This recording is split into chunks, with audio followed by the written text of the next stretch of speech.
मेरे चाचा जी औरतों के धोबी थे, मगर हैरत की बात तो जब चाचा सिर्फ लड़कियों के कपड़े धोते थे। रात होती तो चाची से अजीब सा इशारा करते, धुले हुए कपड़ों से कोई कपड़ा लाने को कहते। मैं चाची को देखते ही शर्म से नजरें फेर लेती। अगले महीने मेरी शादी थी। चाची से इस बात की हरकत का पूछा तो कहने लगी, तुम अभी बच्ची हो, सब्र करो। अगले दिन मैंने चाची को काम में व्यस्त करके वह कपड़ा निकाल कर देखा तो मेरे होश उड़ गए। मेरा नाम गुनगुन है, मेरी उम्र 22 साल। अगले महीने मेरी शादी होने वाली थी। मैं अपने चाचा और चाची के साथ रहती हूँ। मेरे बाबा नहीं हैं, जबकि माँ बाबा के स्वर्गवास के बाद से दिमागी मरीज बन चुकी है। वह घर के एक कोने में पड़ी रहती है, उन्हें किसी से कोई मतलब नहीं। आज मैं अपनी ज़िंदगी का जो किस्सा सुनाने जा रही हूँ वह कदर दिल चीर देने वाला है कि कुछ पल को तो आप भी लहर जाएंगे। मैं 7 साल की थी जब बाबा इस दुनिया से चले गए हैं। माँ बाबा दोनों में बहुत मोहब्बत थी और दोनों एक दूसरे के बिना नहीं रह सकते थे, लेकिन न जाने कब बाबा को नशे की लत लग गई। यह माँ को बहुत बाद में पता चला, जब पानी सर से गुजर ऊपर चला गया था।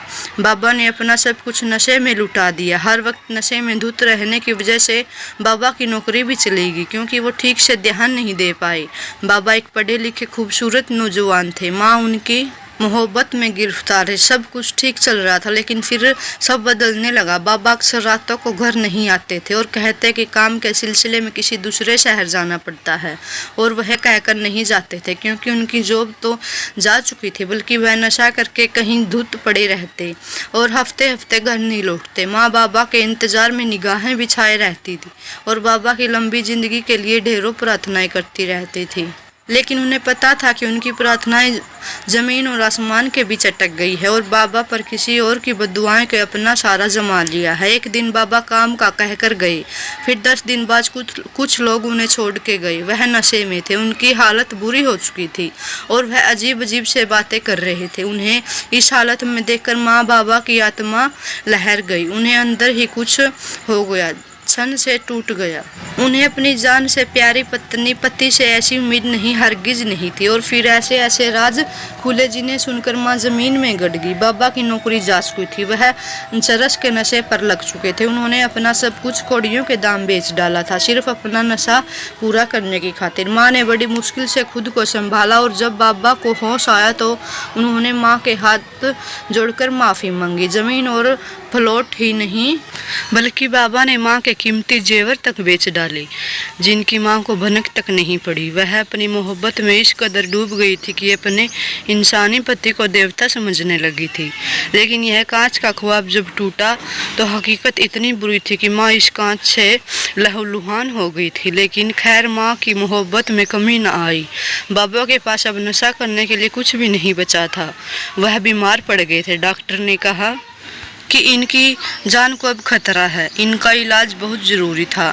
और फिर माँ बाबा के इलाज में जुट गई थी। वह बिल्कुल भी भूल चुकी थी कि उनकी कोई बेटी भी है, 7 साल की बेटी, जिसको माँ की सख्त ज़रूरत है। माँ की सर तोड़ कोशिशों के बावजूद भी बाबा नहीं बच पाए, नशे की उनकी जान ले ली। यह राज गज में गया। आखिर बाबा ने नशा क्यों किया था? यह सदमा ऐसा ही उन्हें नशे की तरफ ले गया था। और माँ, वह तो बाबा की मौत के बाद जैसे पागल हो गई थी। वह किसी से ना बात करती ना सुनती, बस हर वक्त बाबा का नाम पुकारती और घर के एक कोने में बैठकर अपने आप से बातें करती। जब मैं पूछती तो कहती, तुम्हारे बाबा बैठे हैं, इनसे बातें कर रही हूँ। उनकी बातें सुनकर मैं रो पड़ती। अक्सर मैं भूख से बिलबिलाती रहती, लेकिन माँ को फ़र्क नहीं पड़ता था। और फिर मेरे चाचा चाची हमारे घर आ गए। मेरे बाबा इकलौते भाई थे। यह चाचा चाची हमारे रिश्तेदार थे जो मोहल्ले में रहते थे। बाबा के जाने के बाद जब उन्हें हमारे हालत का पता चला तो हमारे घर ट्रांसफ़र हो गए, क्योंकि माँ का घर छोड़ने को राजी नहीं हुई। मेरे चाचा धोबी थे, वह धोते का काम करते थे। चाची उनका हाथ बटाती थी। उनकी कोई औलाद नहीं थी, इसलिए चाची ने मुझे अपनी बेटे की तरह पाला। वक्त गुजरता गया और माँ की हालत और ज़्यादा बिगड़ती गई। मैं इलाज कराने की पूरी कोशिश करती रही, लेकिन कोई फ़ायदा नहीं हुआ। थक हार कर मैंने माँ को उनके हाल पर छोड़ दिया।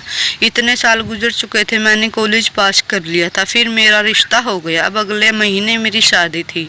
मुझे लड़का पसंद था और मैं खुश थी। बहुत सालों के बाद मेरी ज़िंदगी में खुशियाँ आने वाली है, लेकिन मेरा दिल कट जाता था जब मैं माँ के पास जाती। उनकी आंखों में मेरे लिए अजनबी होता।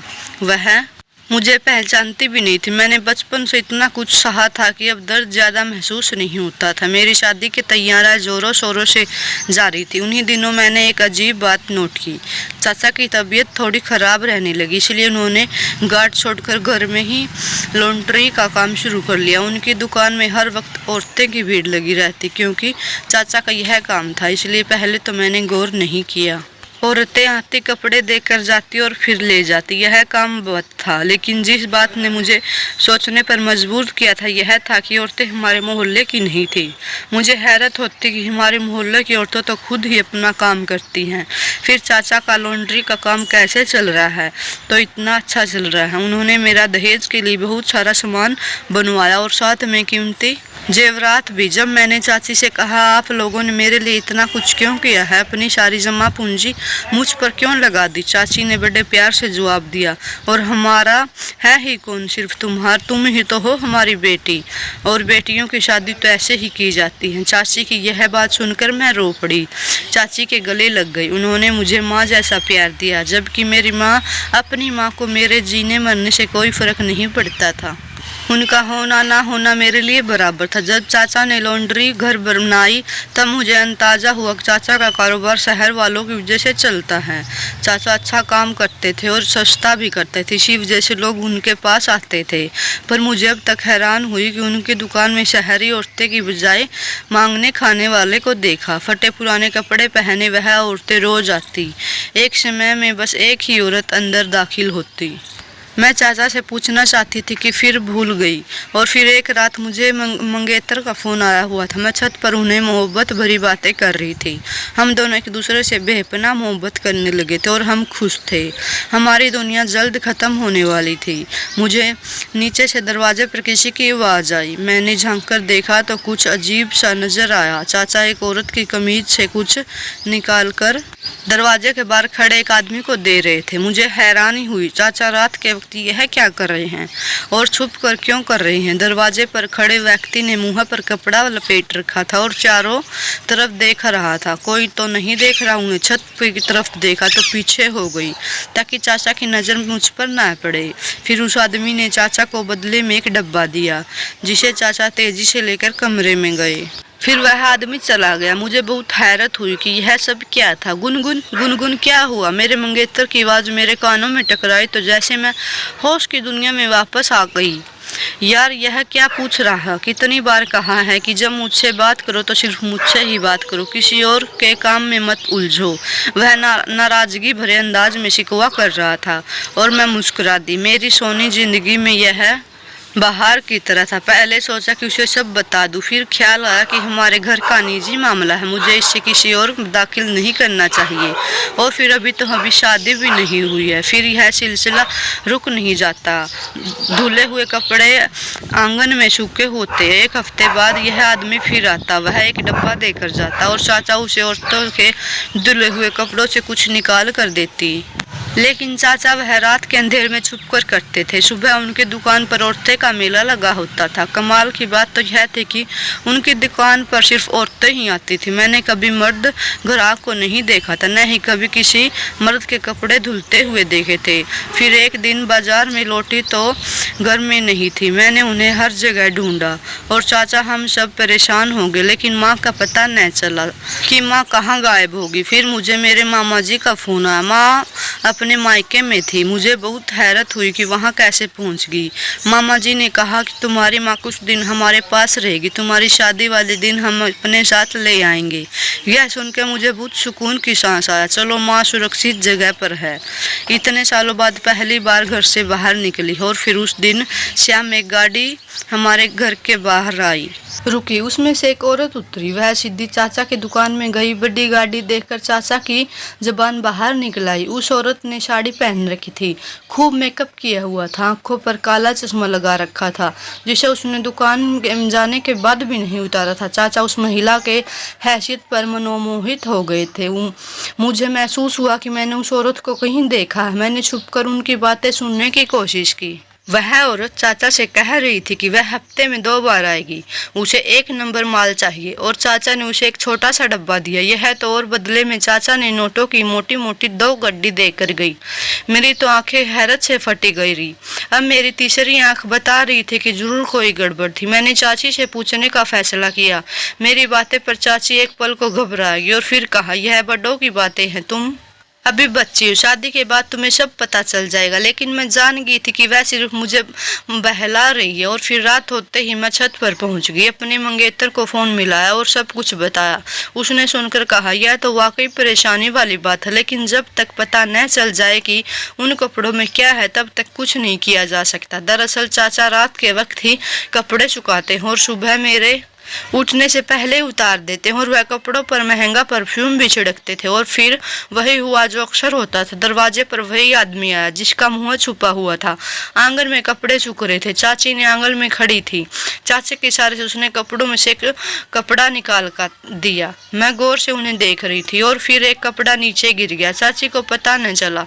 जब तक एक डब्बा लेकर अपने कमरे में चली गई तो मैं नीचे उतरी और उस कपड़े को उठाकर अपने कमरे में आई। उस कपड़े में कुछ था और उसे इस अंदाज से सिला गया था कि जो औरतें पर्सनल कपड़ों में जैसे लगा रहा है। मैंने जल्दी जल्दी उस कपड़े को फाड़ा और अंदर से पाउडर सा निकल रहा था। फिर जब मुझे समझ आया, वह तो मेरे हाथ में छूटकर नीचे गिर गया। दरअसल वो चरम थी, यानी चाचा चाची नशा बेचते हैं। मुझे मुंह पर हाथ रखा। उससे पहले कि मैं कुछ करती मेरे सर पर किसी ने जोरदार वार किया और मैं लड़खड़ाकर गिर गई। जाने कब आंख खुली, सर फोड़े की तरह दुख रहा था। जब देखा तो चाचा और चाची सामने खड़े थे। उन्होंने मुझे बांध रखा था। हमने सोचा था तुम्हारी शादी करके यहाँ से चले जाएंगे, लेकिन तुमने खेल बिगाड़ दिया, चाचा ने गुस्से में कहा। तुम लोग इतना घटिया काम करते हो, मैं सोच भी नहीं सकती। मैं चिल्लाई और मेरे चिल्लाने पर चाचा ने आगे बढ़कर मेरा बूहा बांध दिया। चाची जल्दी जल्दी पैकिंग कर रही थी। मैंने उनकी आंखों में डर देखा था और घृणा भी। शायद के काम नहीं करना चाहती थी। सालों की मेहनत है मेरी। तुम्हारे बाप को भी मैंने नशे में लगाया था ताकि उसका सब कुछ हथिया सकूं। हमारे पास तो कुछ भी नहीं था और आज सब कुछ है। अब मुझे समझ आ गया था कि मेरी आंखों से आंसू बहने लगे। वह इतने लालची थे, आज पता चला। इरादा तो था कि तुम्हें विदा करके सब कुछ समेटकर यहाँ से चले जाएंगे, पर अफसोस आज ही जाना पड़ेगा। तुम्हें चाचा की आंखों में दहशत तो थी। तुम्हें मरना होगा ताकि हमारा राज राज ही रह सके। वह गला दबाने की नीयत से आगे बढ़े, तभी दरवाजा झटके से खुला। दरवाजे पर पुलिस खड़ी थी। खबरदार कोई हिलने की कोशिश ना करे। उन्होंने चाची और चाचा को गिरफ्तार कर लिया। उन्हें सारे सबूत मिल गए थे, क्योंकि कमरे में बहुत सी चरस और पैसे थे। यह चरस चाचा भिखारियों के हाथ बिकवाते थे। रात में उन्हें एक आदमी चरस दे जाता था, जिसे वह सब मांगने वालों को देकर बिकवाते थे। चाचा गिरफ्तार हो चुके थे और फिर मैंने उस दिन वाली औरत को देखा जो साड़ी पहन कर आई थी। उसने अपना चश्मा उतारा और मेरे पास आई। गुनगुन से मुझे पुकारा और मैंने उसे हैरानी से देखा। वह मेरी माँ थी, जो बने सवरे रूप में पहचानी ही नहीं जा रही थी। मैं तड़प कर उनके गले लगी। माँ ने बताया कि उन्होंने एक दिन चाचा चाचे की बातें सुन ली थी जब वह इस घर में आए थे, लेकिन कोई सबूत नहीं था, इसलिए उन्होंने अपनी पूरी जिंदगी पागल बनकर गुजार दी। कब सबूत हाथ लगे और वह अपने पति के कातिलों को उनके इल्जाम तक पहुंचा सके, और उन्होंने कर दिखाया। मेरी माँ पागल नहीं थी, वह मुझे वापस मिल गई थी। मेरे लिए यह किसी चमत्कार से कम नहीं। मैंने ईश्वर का धन्यवाद किया कि जो सब कुछ ठीक हो गया है। धन्यवाद दोस्तों। Thank for watching.